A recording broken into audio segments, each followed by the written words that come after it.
Hello, my name is Lauren Finn.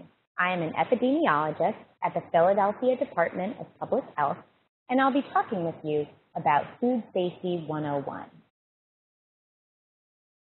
We'll begin by going over some common foodborne illnesses, discussing the various types of foodborne illnesses and their symptoms.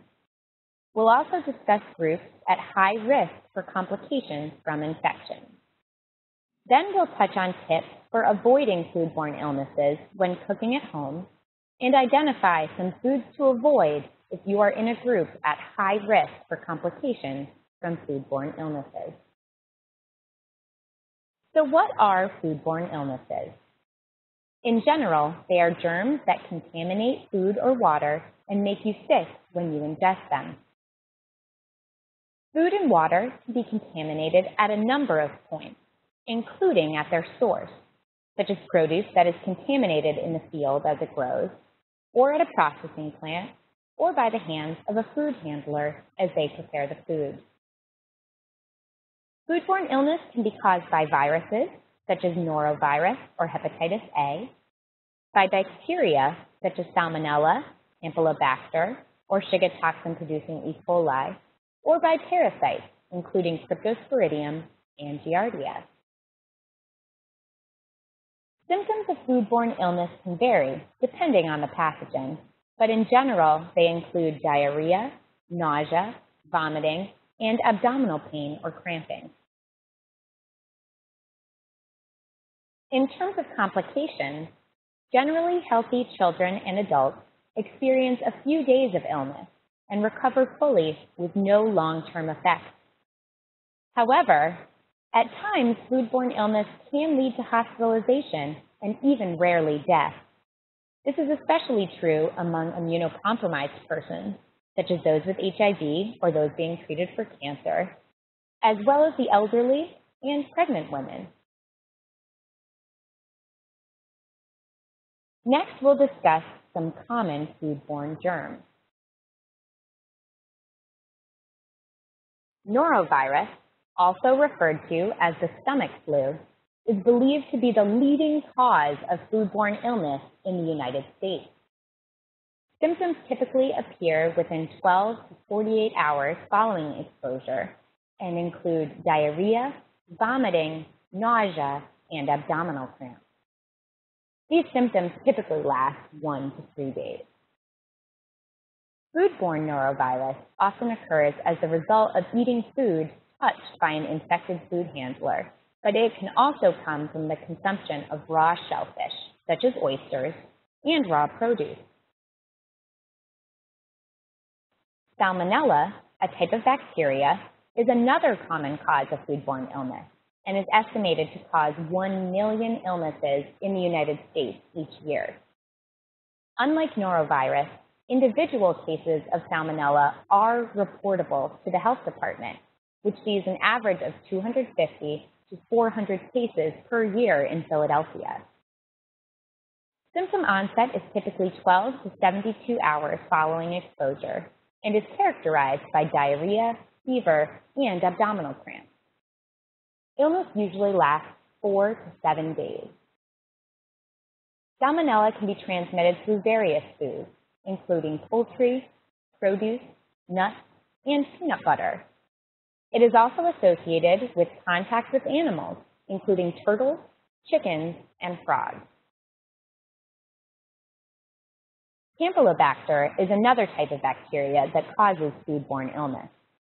Symptoms include diarrhea, which can sometimes be bloody, abdominal pain, and fever. Symptoms typically start 2 to 5 days after exposure and can last around a week. The Philadelphia Department of Public Health sees between 100 and 200 cases per year, and it is most often associated with raw milk, undercooked poultry, and consumption of chicken livers. Now I'll touch on some basic prevention tips for avoiding foodborne illness. The most important thing you can do to protect yourself and others is to practice good hand hygiene. Before preparing or eating food, you should wash your hands with soap and water for at least 20 seconds. If you need to estimate how long 20 seconds is, it's around the time it takes to sing one round of the Happy Birthday song. Another important rule is to not prepare food for others if you are sick, especially if you have diarrhea or vomiting, since you could transmit your germs to other people and make them sick. In addition to hand washing, it's important to clean cooking materials such as countertops, cutting boards, and utensils both before and in between uses. You should also take care to wash all produce thoroughly under clean running water before you peel, cut, or eat it. However, don't rinse meat or poultry. Another important tip is to use separate cutting boards for meat and produce to avoid cross-contamination. For instance, if you use a cutting board to chop raw chicken, which may have salmonella, and then use the same cutting board for lettuce, the lettuce can then get contaminated with that salmonella. In order to further avoid cross-contamination, separate raw foods like meat, poultry, and eggs, which may contain germs, from cooked and ready-to-eat foods. Also, avoid placing cooked meat on the same platter that held raw meat, at least not without washing it in between.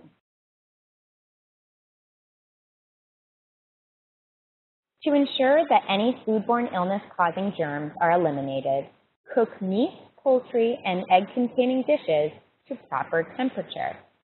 Don't rely just on the appearance of the meat, but use a food thermometer to make sure that the internal temperature of the food has reached the appropriate level.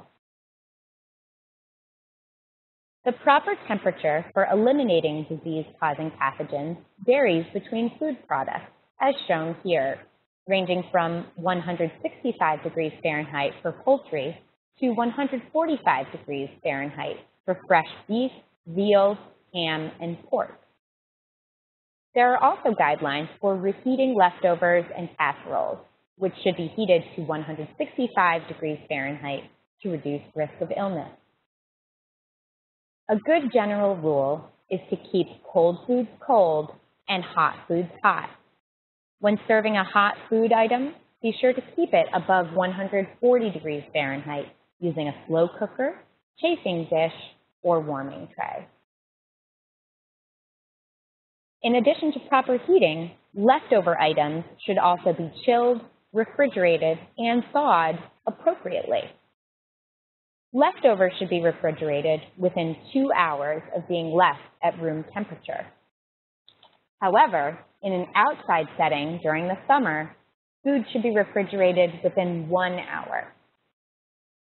If you are having a picnic, you want to keep food items such as macaroni salad and potato salad cold, using ice or a cooler. When thawing meat, please do so in the refrigerator, not on a countertop or in the sink. Also make sure that you store meat, seafood, dairy products, and eggs in the refrigerator to keep them cool. Lastly, I'll go over some foods that could be risky if you are at high risk for complications from foodborne illness. The foods listed below have a higher likelihood to be contaminated with germs like Listeria or Shigatoxin E. coli that can be very dangerous for pregnant women, immunocompromised individuals, and the elderly.